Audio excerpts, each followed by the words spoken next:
It's hard to believe in God when certain people never get struck by lightning. Let's talk about it.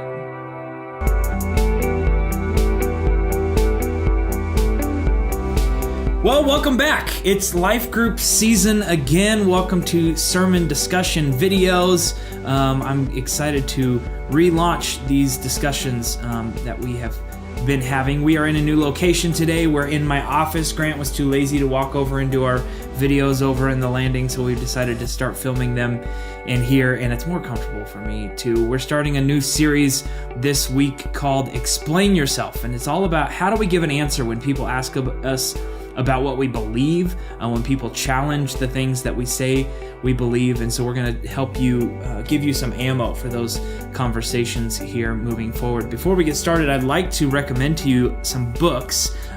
Pretty much any book by Lee Strobel is a great book on this topic.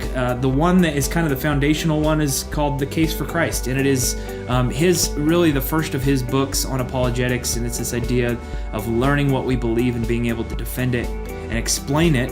He wrote a follow-up called The Case for Faith, and there's like a case for Easter and a case for a million other things.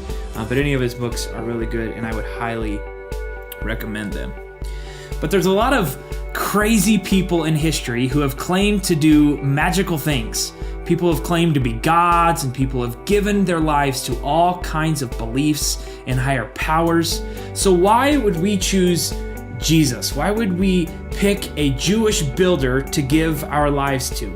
If you talk to enough people about your faith in Jesus, you'll eventually hear objections and arguments against Jesus and the Bible. And you'll hear people talk about contradictions in the Bible. They'll say that it's impossible to fit two of every land animal inside of a boat. Then they'll say that the disciples stole Jesus' body and that he didn't actually rise from the dead. You'll hear something like, I don't believe in God, I believe in science.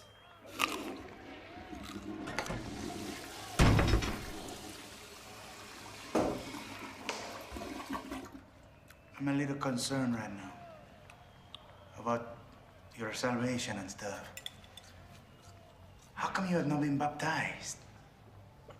Because I never got around to it, okay?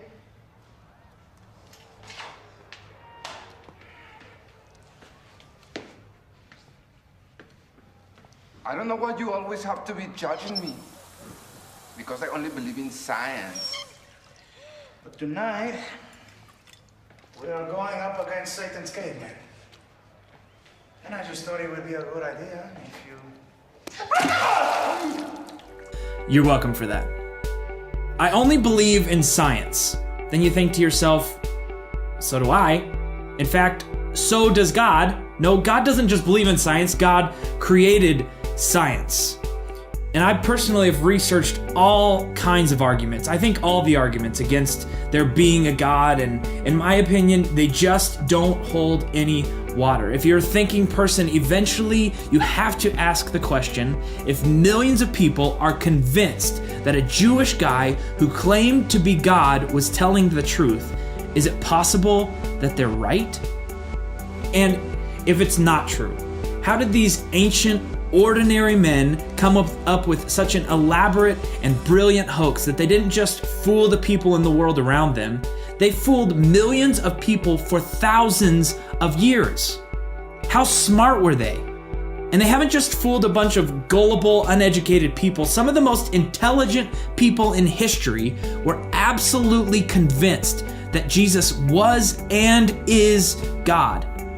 In fact, the people who knew him best were murdered because they refused to deny that they saw him alive after he was killed. So stop here, answer the first 3 questions, and then push play again.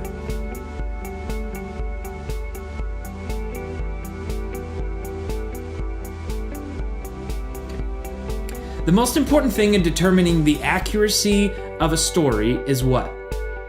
Eyewitnesses.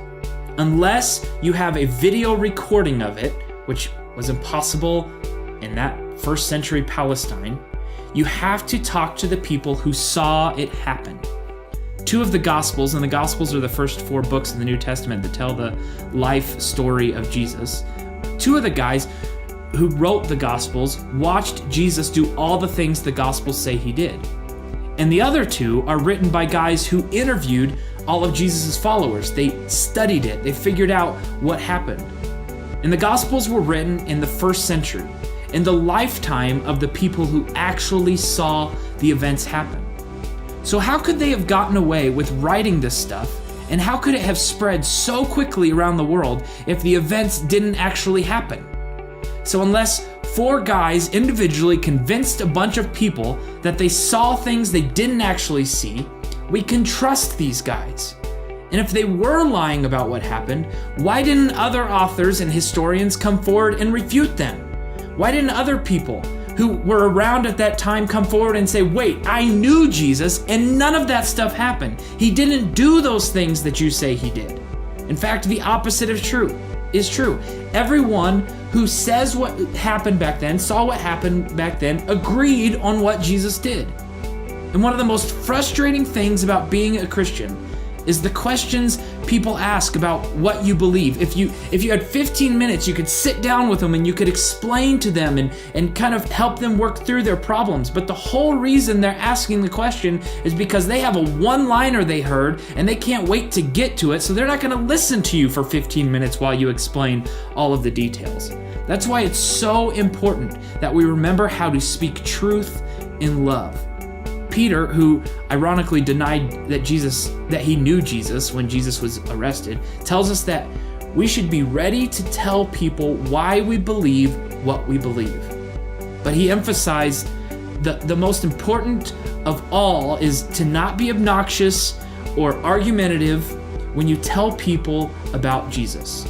He said in 1 Peter 3:15, instead, you must worship Christ as Lord of your life. And if someone asks you about your hope as a believer, always be ready to explain it. But do this in a gentle and respectful way. So stop here to reflect on Peter's words, answer the rest of the questions, and I'll see you Sunday in church.